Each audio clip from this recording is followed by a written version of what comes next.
오늘 이렇게 교육위원회가 하나님 앞에 귀한 찬양을 드렸는데, 한 해 동안 오늘 하나님 앞에 찬양 드린 것처럼 앞으로도 우리 청년부부터 시작해서 교회학교 유치부까지 하나님 앞에 귀한 헌신이 이루어지고 또 우리 교회에 큰 부흥이 있기를 주님의 이름으로 축복합니다.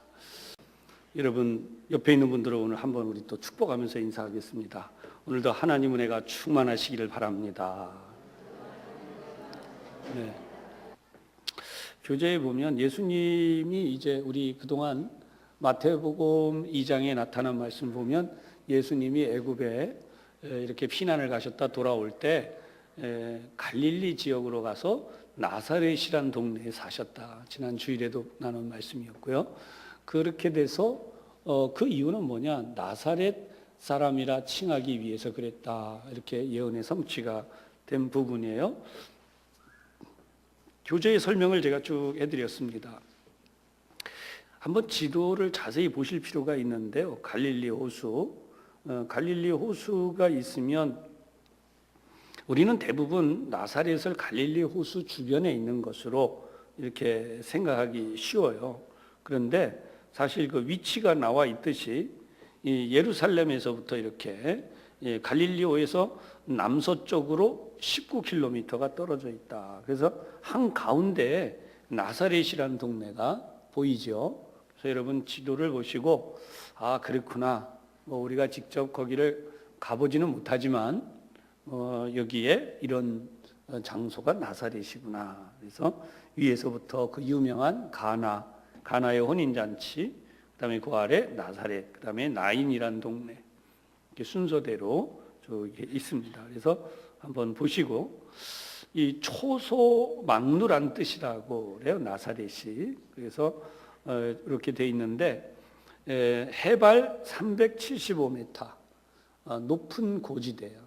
해발 375m. 이스라엘 땅에서 보면 비교적 높은 지대에 들어갑니다. 뭐 우리나라에서 보면은 별거 아니죠. 우리나라는 그 제주도만 해도 한라산이 해발 1500m. 그렇죠. 그래서 이제 동쪽 지역을 보면 또 우리 설악산 뭐 이런 데도 굉장히 높고 그래서 우리로서는 뭐 별로 그렇게 감동이 없지만 여기는 그런 모습으로 보여집니다. 그런데 사방이 산이다 이거죠. 그리고 여기가 토질이 모래 땅이에요. 그래서 우리가 이런 지형적인 것을 한번 좀 생각해야 되는데 고원지대이기 때문에 좋은 것이 많아요. 고원지대이기 때문에 이따 나중에 그때 설명을 한번 하겠습니다. 근데 여기에 사는 사람들은 대부분이 천주교에서 이슬람권에 속해 있는 사람들, 대부분 이 아랍인들인데요. 장사를 많이, 아까도 조금 전에 제가 여러분들에게 그 시장판의 모습을 보여드렸습니다. 그러니까 이 시장에서 장사하기 위해서 사는 사람들이 굉장히 많이. 그래서 여기 이 지역은 결국은 우리가 알고 있는 그 좋은 나사렛이라는 동네 성경에 등장하는 그런 지역보다는 2000년의 세월이 흐른 동안 바로 오늘 사진에서 본 것처럼 발전해 있는 동네이죠. 그래서 유적은 여기 지금 유대인들이 예수님을 미워해서 벼랑에서 이제 밀어내렸다. 이렇게 높이 10m에 이르는 절벽이 있다 그러는데 제가 이걸 좀 찾아보는데 쉽지가 않아요. 이게 어떻게 돼 있는 부분인지. 그래서 여기 그다음에 조금 전에 사진으로 다 봤습니다. 천사가 마리아에게 수태를 알렸다고 하는 수태고지 교회. 그다음에 요셉이 목수일을 하던 집터 위에 세워진 성 요셉 교회. 근데 그렇게 보면 굉장히 그 성 요셉 교회가 화려해요. 아주 굉장히 그렇습니다. 그다음에 예수님이 어린 시절에 찾으셨다는 그 회당 마리아 우물 조금 전에 그 부분에서 많이 이런 내용들이 나왔습니다. 이 성경의 기록 참 이게 어떤 사람들은요 인정 안 하려고 하는 이들도 있어요. 이게 정말 그런 일이 있었냐라고 하는 그런 사람들도 있지만 우리는 성경에 있는 내용을 믿기 때문에 그래서 누가복음에도 나오는 이 내용 유아 대학살을 피하기 위해서 이 마을에 살았다. 이제 피난 갔다가 여기로 돌아와서 살았다. 이렇게 돼 있죠. 그래서 마태복음 나타난 내용과 누가복음 나타난 내용들을 성경에 쭉 대조를 해 보았습니다. 여러분들이 1번, 2번 봐주시고요. 공생의 기간 동안에도 2번에 보면 공생의 기간 동안에도 여러 차례 몇 차례 방문을 해서 복음을 전하려고 했지만 생명의 위협을 받으셨어요. 그래서 예수님이 선지자가 고향에서는 선지자로 대접을 받지 못한다. 그런 말씀까지 했고 심지어 죽는 것에 대해서도 말씀을 하신 내용이 나와요. 그래서 여러분들이 이 말씀도 성경에 있으니까 한번 좀 기억하시면 좋겠어요. 3번으로 가면 복음서와 사도행전에서는 예수 그리스도를 가르쳐서 나사렛 예수라는 명칭이 언급된다. 그래서 마태복음, 마가복음, 누가복음, 요한복음 그리고 사도행전에 나와 있는 장절을 전부 찾아드렸습니다. 시간상 우리 일일이 다 찾아보지는 않아도 여러분들이 한번 꼭 찾아보시면 좋겠고요. 마태복음 2장 23절에 나온 내용으로 보면 이 마태는 구체적으로 이 일이 바로 하나님의 뜻이 이루어지는 것이다. 밑에 다시 한번 강조하겠지만 하나님의 뜻이 이루어졌다라고 하는 그런 의미에서 예언의 성취다라고 하는 거예요. 그러니까 우리가 일반 세상 사람들과 예수님을 구분할 때에 분명히 알아야 되는 게 있어요. 예수님에 대해서는 성경에 예언이 되어져 있어요. 구약 성경에 예수님의 발자취에 대해서는 일일이 다 예언이 되어져 있고 그것을 성취했다는 거죠. 오늘도 우리가 성경을 보면서 예수 믿는 데 대한 확고한 믿음이 여기에 있어야 돼요. 성경에 있지 않은데 뭐 믿어라 이렇게 얘기하는 거 아닙니다. 성경이 우리에게 말씀하고 있기 때문에 믿어야 된다는 거예요. 성경이 말씀하는 것은 하나님의 말씀이요 하나님의 말씀은 성취되는 줄로 믿으시기를 바랍니다. 자, 그러면 이제 5번으로 드디어 이제 갔는데요. 종말론적이라고 하는 표현을 했어요. 돌아오는 주일에 제가 이제 설교를 할 부분입니다만 이 종말론이라고 하는 이 신앙은 이 지구상에 존재하는 종교들 가운데에 상당히 많은 종교들이 이 종말에 대한 이야기를 합니다. 근데 여러분들이 명백히 알아야 되는 게 하나 있어요. 세상에서 말하고 있는 종말과 기독교가 말하고 있는 종말은 전혀 달라요. 유인물 이제 거의 다 보셨기 때문에 밑에 이제 제가 우리 함께 봉독했던 교독했던 말씀으로 이제 되돌아갈 건데요. 어떻게 다르냐? 종말론적인 이런 얘기를 자주 듣잖아요. 그러니까 세상의 종말은 그 특징이 뭐냐면 아주 혼돈스러워요. 이해가 되셔야 돼요. 세상의 종말은 아주 혼돈스러워요. 최근에 물론 꽤 오래됐습니다만 지구의 종말에 대한 그런 영화들이 제법 많이 나오고 지금도 만들어요. 근데 보면은 어떤 얘기들이 나와요? 무슨 좀비 바이러스가 막 생겨가지고 사람들이 죽지도 않고 막 괴물들이 돼서 돌아가는 그런 얘기들. 유난히 그런 얘기가 많은 것 같아요. 뭐 외계인의 지구 침공도 그런 스토리로 이제 풀어가고 있고 또 심지어 이게 뭐 폭탄이 터져요. 뭐 원자폭탄 뭐 이런 핵폭발이 있고 나서 살아남은 세대가 이 땅에서 또 사는 어떤 그런 이야기들을 그리고 있는데 비참함의 이야기를 그리고 있는. 우리 교우들께서 기억해야 될 것은요. 그거는 진짜 허구예요. 왜 그렇게 생각해야 되느냐? 그들은 하나님이 없거든요.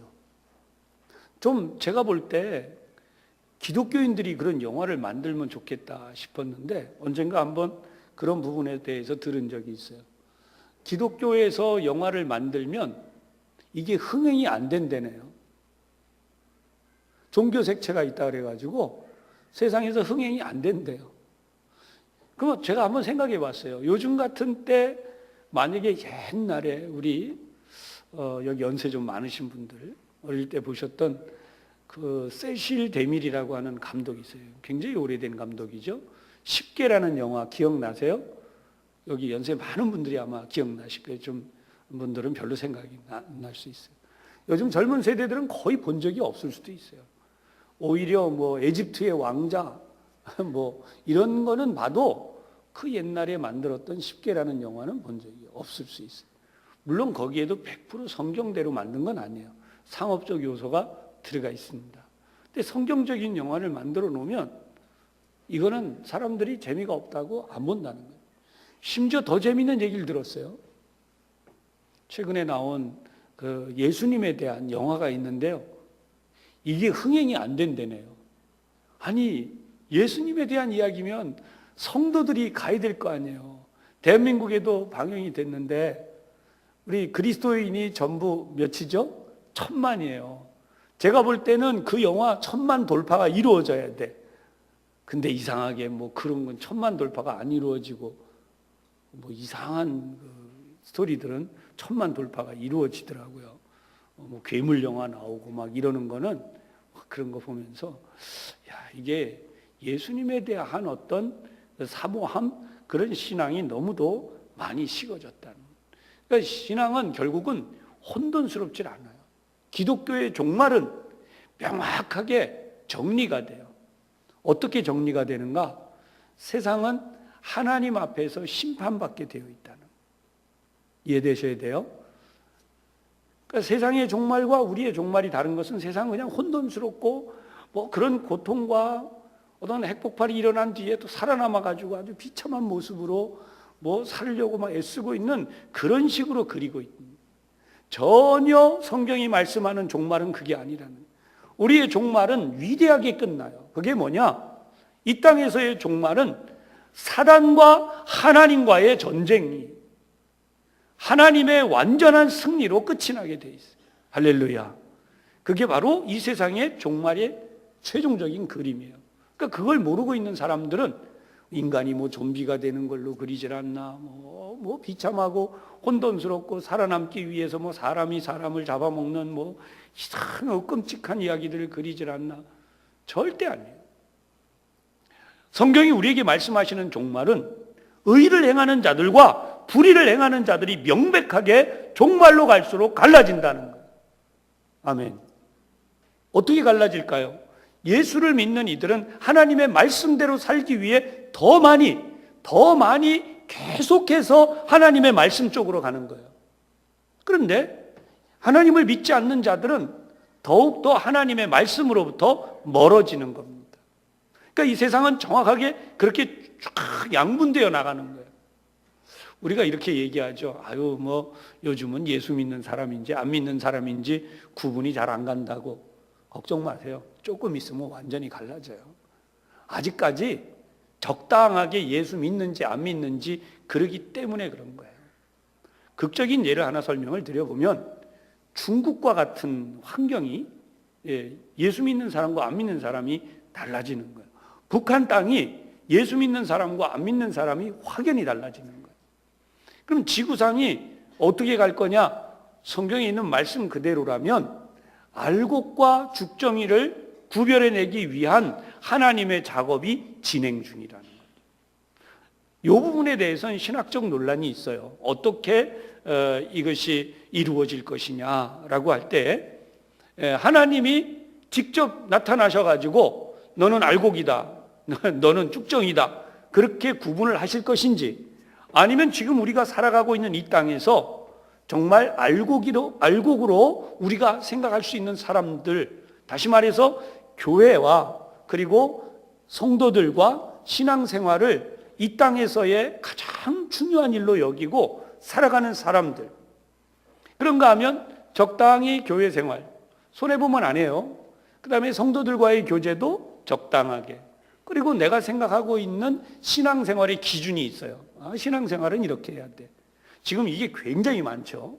저는 이 부분을 예수님이 말씀하신 부분으로 연결을 시키고 싶어요. 넓은 문, 넓은 길.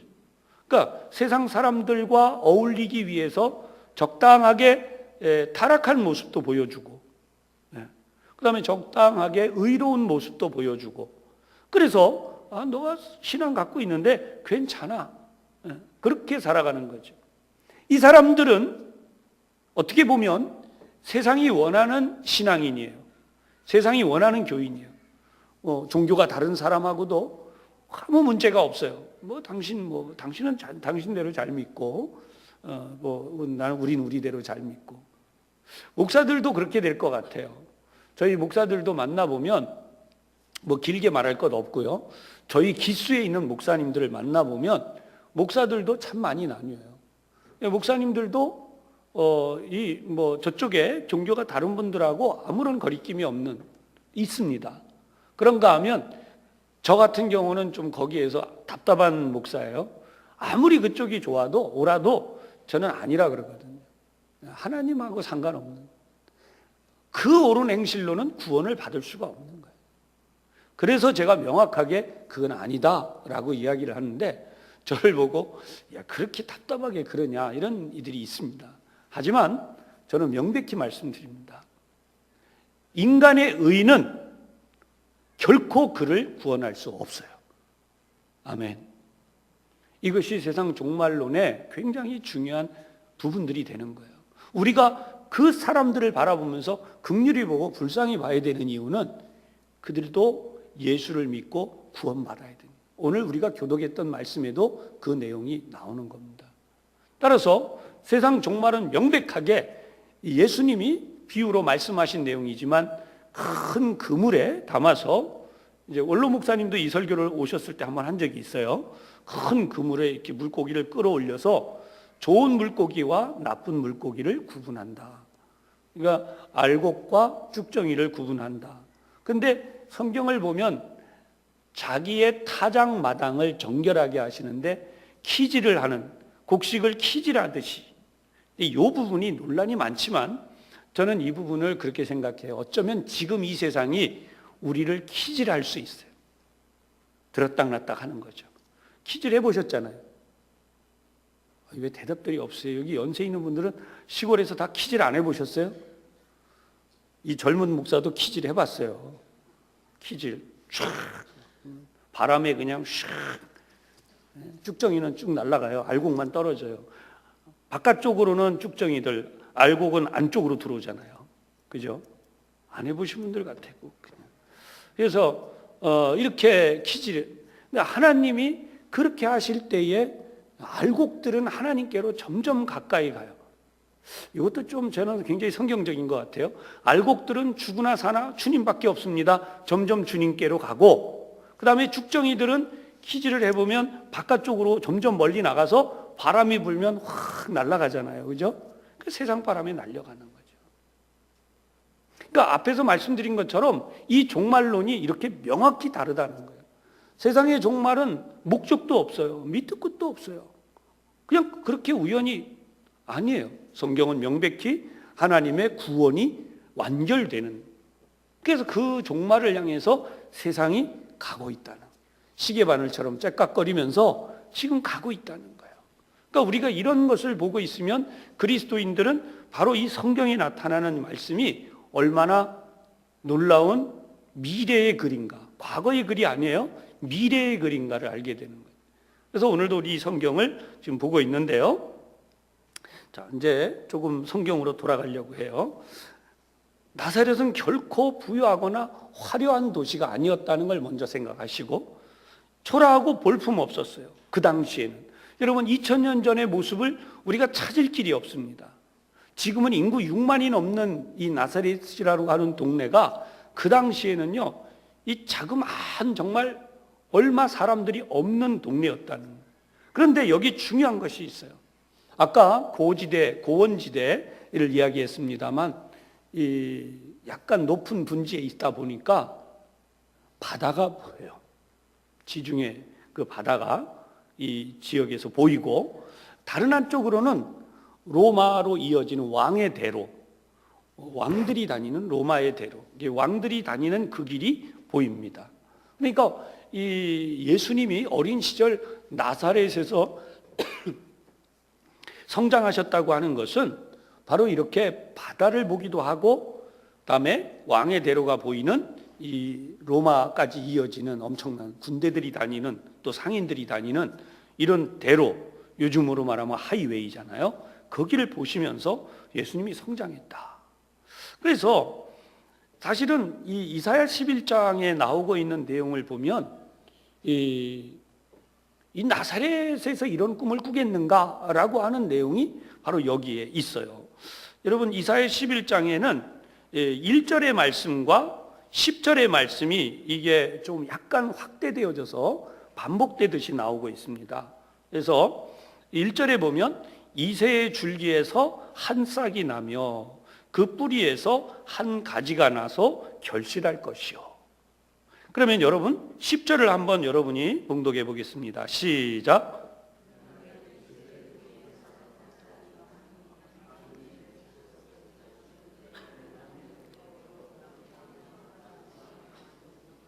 아멘. 여러분, 기치라고 하는 게 뭐죠? 기치.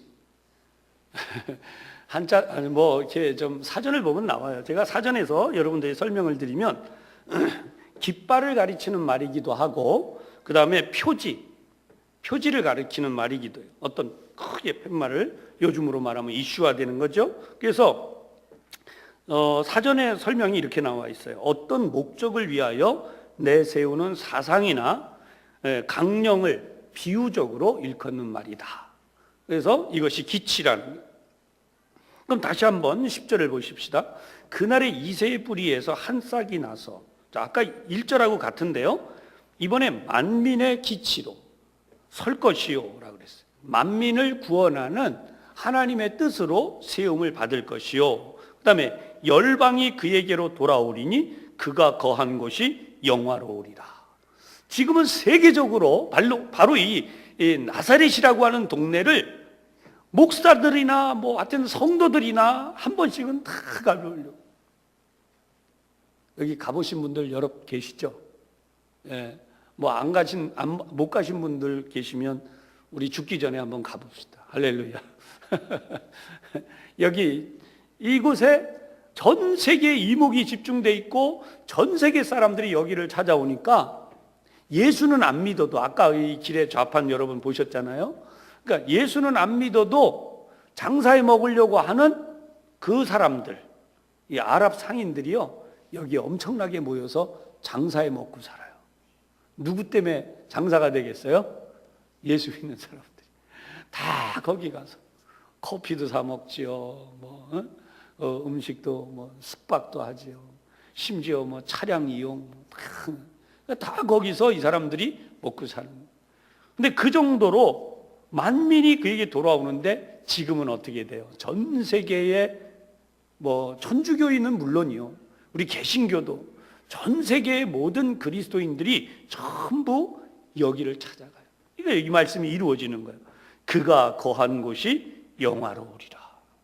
그래서 여러분, 이 말씀이 이렇게 10절에 이 말씀이 이루어졌다는 거죠. 그럼 우선 다시 1절에 올라가서 한번 보십시다. 이새의 줄기에서 한 싹이 나고 그 뿌리에서 한 가지가 난다. 지난번에 주일 예배 때 이미 다 강조해 드린 말씀이기 때문에 이거 지나갈게요. 근데 2절에 보세요. 그의 위에 여호와의 영, 곧 지혜와 총명의 영이요 모략과 재능의 영이요 지식과 여호와를 경외하는 영이 강림하시리. 예수님이 오시기 전 약 700여 년 전에 이사야가 이 예언을 했다는 거예요. 예수님에 대해서, 바로 이 예수님이 태어나시는데 그 예수님에게 바로 이런 여호와의 영, 지혜와 총명의 영, 모략과 재능의 영, 지식과 여호와를 경외하는 영이 강림할 것이다. 근데 여러분, 예수님이 학교를 다녀보셨어요? 그 유명한 예루살렘 대학을 가신 적이 없단 말이에요. 그러니까 제사장의 자녀로 태어나서 제사장의 자녀가 받는 교육을 받고, 서기관의 자녀로 태어나서 서기관의 자녀들이 받는 교육을 받고, 바리새인의 자녀로 태어나서 바리새인들이 받는 교육을 받았다면 우리는 예수님이 그렇게 대단히 실력을 갖추고는 그럴만하다라고 하지만, 오늘 이 성경에 나온 것처럼 예수님은 일자무식, 아무것도 몰라요. 예수님이 첫 설교를 하셨을 때 이 사람의 이 지식과 재능이 어디서 났느냐, 그가 목수의 아들이 아니냐, 이렇게 얘기를 했단 말이에요. 그러니까 이 성경을 보면 바로 예수님은 하나님의 아들이기 때문에 우리는 그냥 간단하게 그렇게 생각하고 하나님 무조건 부어주셨을 것이다, 이렇게 보지만 이 말씀을 잘 보세요. 하나님의 영이 강림하셔서 그 일이 이루어졌다. 여러분 성경을 이렇게 우리가 보면서 예수님이 나사렛이라는 동네가 그냥 마냥 초라하고 보잘것없는 동네로, 그리고 많은 사람들이 나사렛은 무슨 선한 것이 나겠냐라고 무시했대지만, 한국말에 유명한 말이 있잖아요. 이 비기독교적인 용어라서 좀 그러지만 개천에서 뭐가 나요? 네, 뭐 나죠 그런 거. 네, 근데 여기서는 갈릴리 나사렛, 갈릴리 떨어졌지만 하여튼 나사렛이라고 하는 이 동네에서 누가 나셨어요? 예, 만왕의 왕 예수님이 이렇게 성장하셔서 세계적인 인물이 되신 거죠. 근데 좀 더 확대하면 세계적인 게 아니라 전 우주적인 위대한 분이에요. 단 한 분, 하나님의 아들, 그분이 뭘 봤다는 거예요? 지중해 바다를 보고 왕의 대로를 보고. 그래서 3절에 보면 하나님의 영이 강림해서 하나님이 그를 직접 교육하시니까 3절, 그가 여호와를 경외함으로 즐거움을 삼을 것이며. 자, 여기에요. 오늘 이 부분을 읽다가 이게 진짜 설교 한 편인 걸 알게 됐어요. 사랑하는 여러분, 예수님을 믿는 것이 즐거움이 되시기를 바랍니다. 다시 한번 축복합니다. 예수님을 믿는 것이 여러분의 인생의 최대의 기쁨이 되시기를 바랍니다. 참 안타까운 일이 있어요. 그게 뭐냐 하면요, 예배 드리는 데서 즐거움을 못 느껴서 예배 드리러 가자. 근데 예배 드리러 와서는 뭐하냐? 빨리 언제 끝나지? 아유, 참 예배가 빨리 끝나야 집에 가 뭐 어디 또 가서 뭐 놀지. 이 자리는 그러면 한 분도 안 계시죠. 할렐루야. 아멘이 안 나오시니 다시 예배 빨리 끝나고 놀러 가야지 뭐 이런 한 분도 안 계시죠.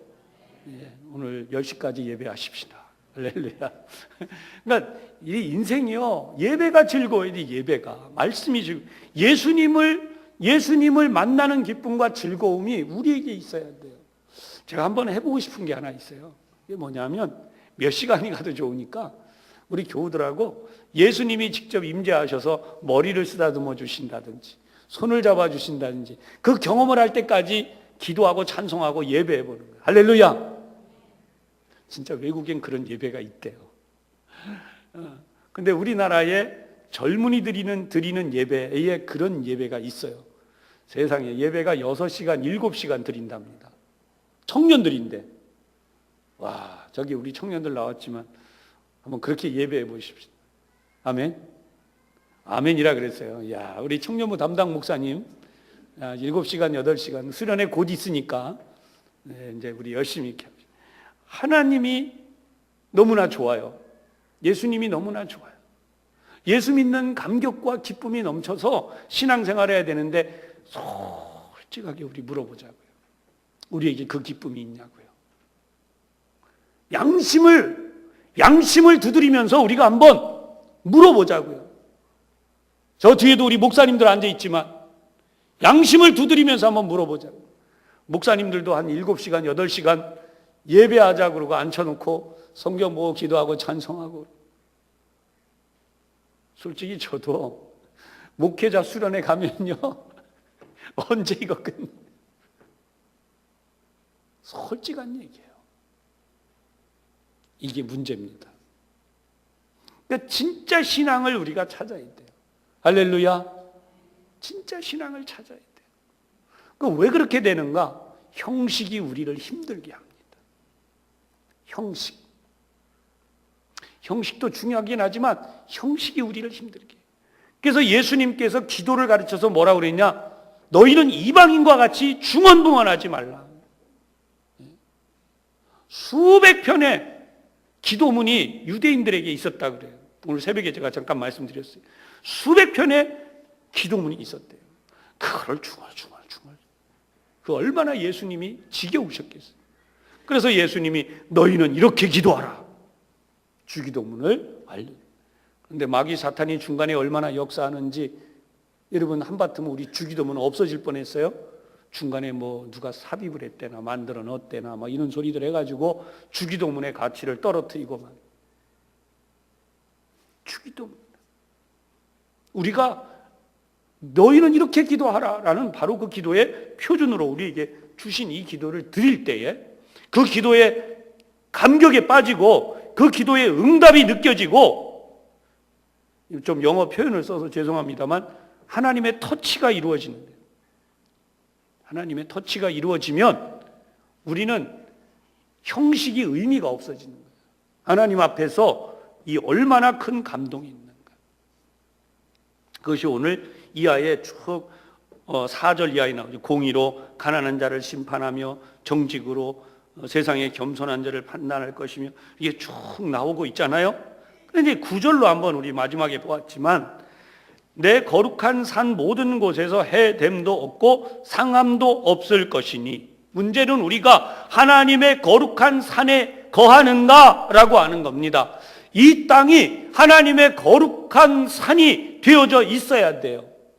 예수 믿는 사람들의 교회, 예수 믿는 사람들이 모이는 곳, 그것이 바로 하나님의 거룩한 지식이 충만해져야 됩니다. 9절에 보세요. 이는 물이 바다를 덮음같이.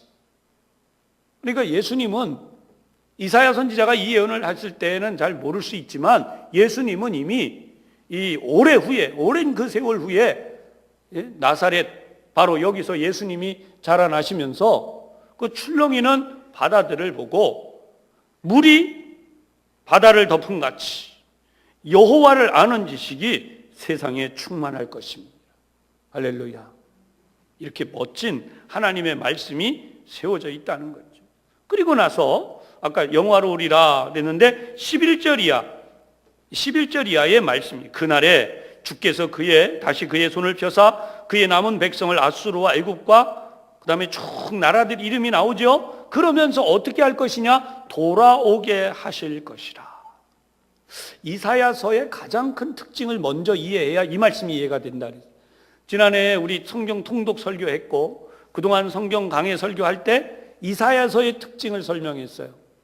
이사야는 이제 바벨론의 포로로 끌려갔다가 고난의 역사가 끝나고 돌아올 것을 예언하는 예언서예요. 그렇기 때문에 이사야서에는 언제나 마지막 부분이 돌아오리라라고 하는 거죠. 하나님의 백성들의 귀환을 이야기하고 있어요.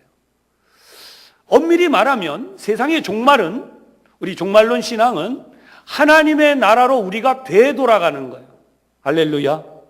우리도 돌아가리라 또는 돌아오리라. 하나님의 나라로 돌아가리라. 어떤 분이, 제가 좀 이렇게, 어떤 분 간증집 읽는 거 좋아해요. 그래서 이제 간증집을 읽어봤어요. 어떤 분이 천국을 봤대요. 천국이 크기가 얼마냐냐? 천국이 뭐 지구의 3분의 1이라나 그래요. 그래서 이거는 좀 이상한 사람이다. 그냥 그 길로 집어 던졌어요. 아니, 지구상에 태어났던 사람들이 얼만데 지금까지, 그리고 구원받은, 모르겠어요.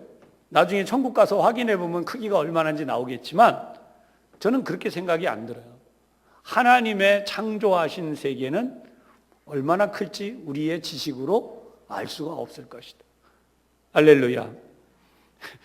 어떤 분도, 설교하시는 어떤 분도 그런 글 쓴 적이 있어요. 예루살렘을 중심으로 이렇게 계시록을 보니까 크기가 별로 안 큰 것 같다.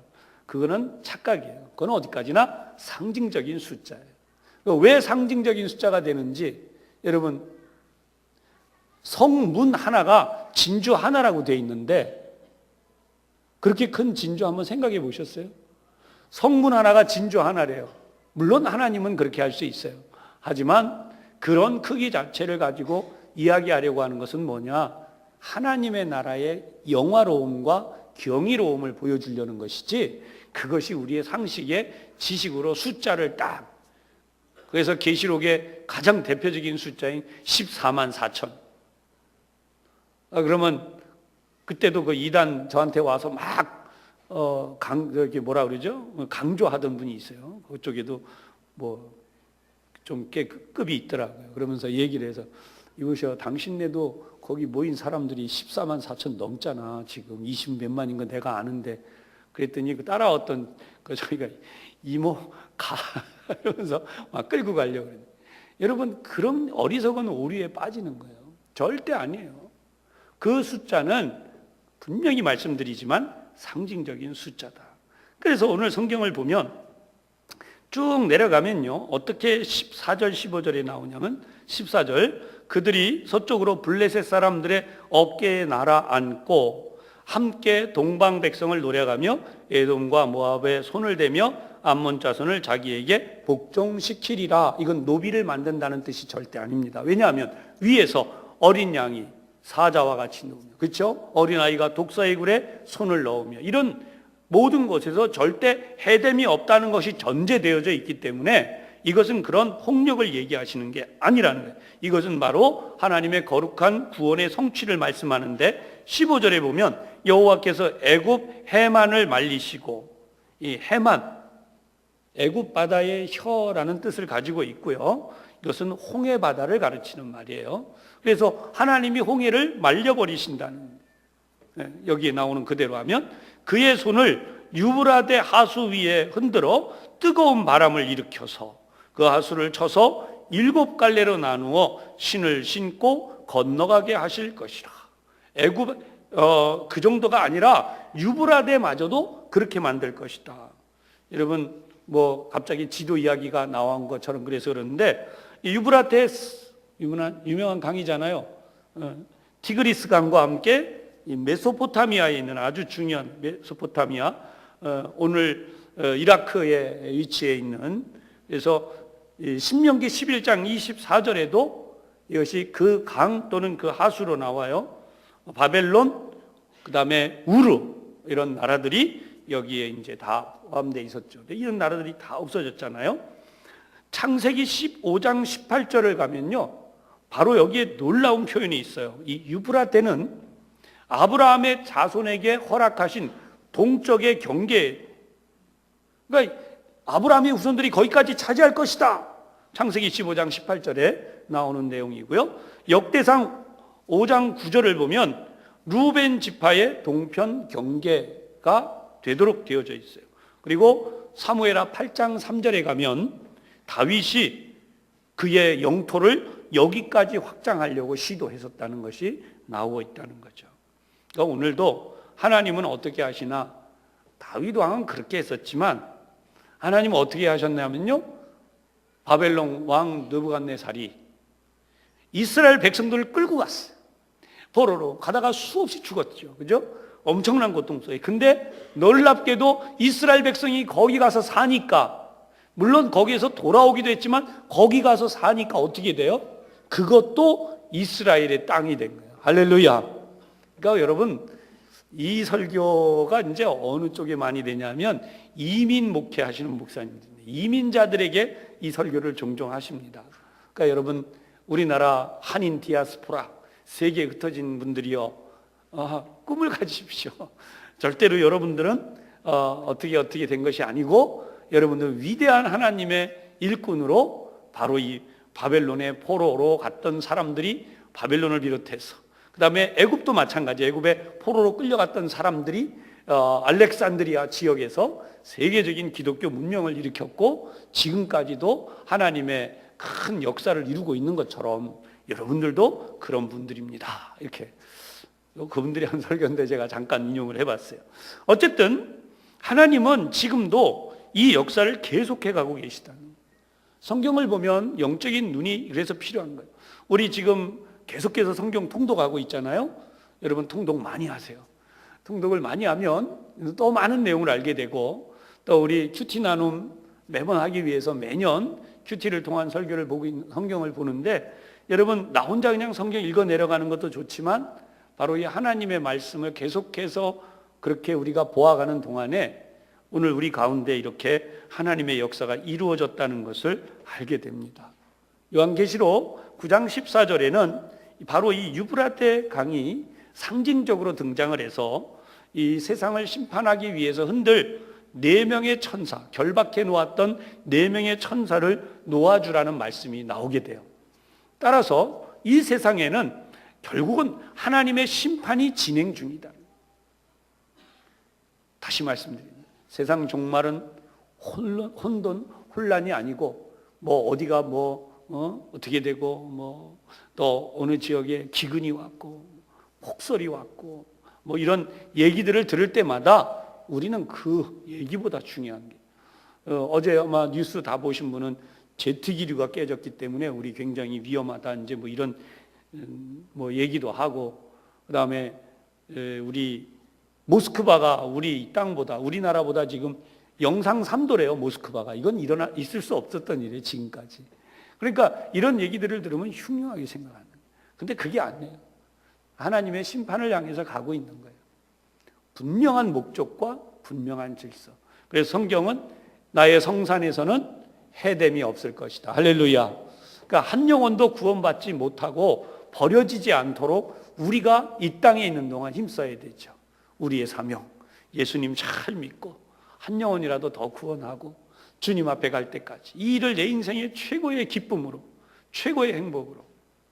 언젠가 평생을 이렇게 직장 생활을 하신 분이 이제 은퇴를 하시려고 하는데 친구가 목사였답니다. 그래서 이런 얘기를 했대요.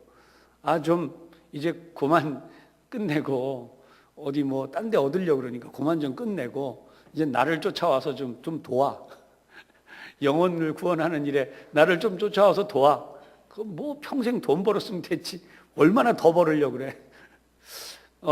굉장히 중요한 표현 같아요. 사랑하는 여러분, 오늘 이 땅에서 우리가 이제 여러분들이 세상 사람들이 누가 뭐라고 하든 우리는 영혼 구원하는 일을 위해서 우리가 최선을 다하고 우리의 모든 시간 속에서 하나님이 우리에게 주신 일들을 감당하는 이 기쁨이, 오늘 여기 나와 있는 것처럼 이런 기쁨이 우리 가운데 다시 한번 새로워지시기를 주님의 이름으로 축복합니다.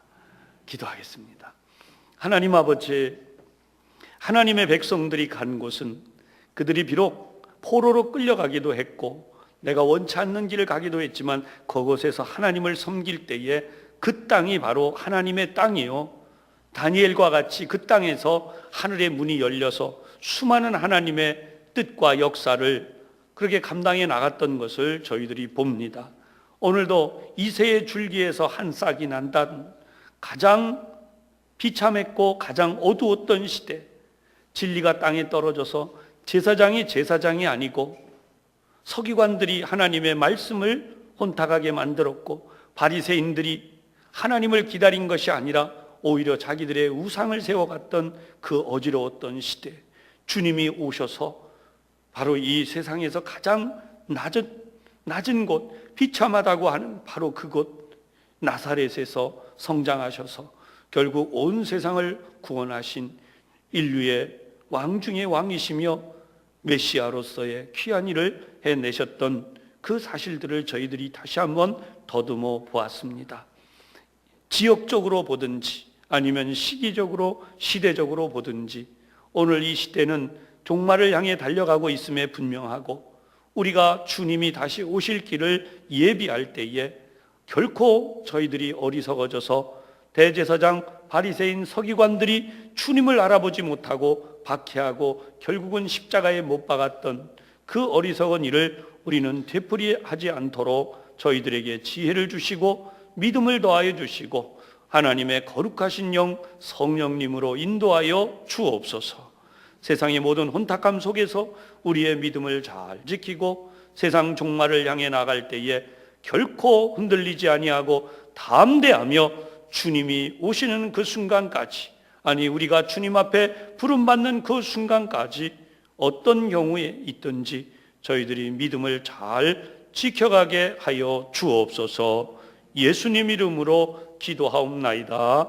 아멘.